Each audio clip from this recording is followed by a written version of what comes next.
ও যুবক বন্ধু, ও আমার কলেজার বন্ধু, তুমি কি বুঝো না?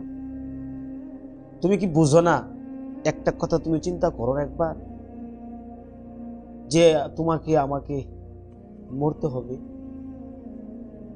মালাকুল মউত আসবে তোমাকে আমাকে ধরার জন্য, পালানোর কোনো পথ খুঁজে পাবো না।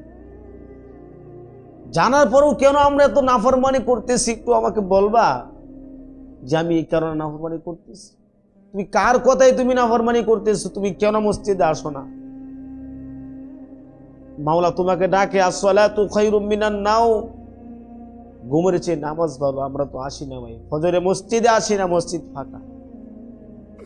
ইমাম সাহেব মুসল্লিদের জন্য অপেক্ষা করে, কিন্তু মুসল্লি নাই, নামাজের টাইম চলে যায়। আমাদের অবস্থা এমন হয়ে গেছে। প্রিয় বন্ধু, কথাগুলো মনোযোগ দিয়ে শোনো। নাফরমানি করিও না, নাফরমানি করিও না। মাওলা শুনতেছে, মাওলা দেখতেছে, মাওলার হাতে একদিন একদিন ধরা দিতেই হবে। তখন কি করবা?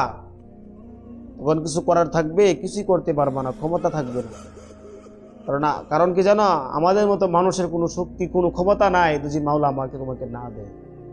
তাহলে কিসের তো বাহাদুরি, কিসের তো বাহাদুরি এই দুদিনের দুনিয়ায়? কিসের তো অহংকার, কিসের তো হিংসা?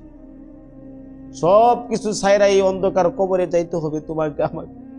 সকল কিছু ছাইরা যাইতে হবে, কেউ আমার সাথে যাবে না, একা যেতে হবে, একা। আমার যে আমল থাকে, আমার যদি পুঁজি আমল থাকে, তাহলে আমার সাথে যাবে, আর না যাবে। কথা বুঝছো বন্ধু? চলে আসো, হেদায়েতের পথে চলে আসো। হ্যাঁ, চলে আসো।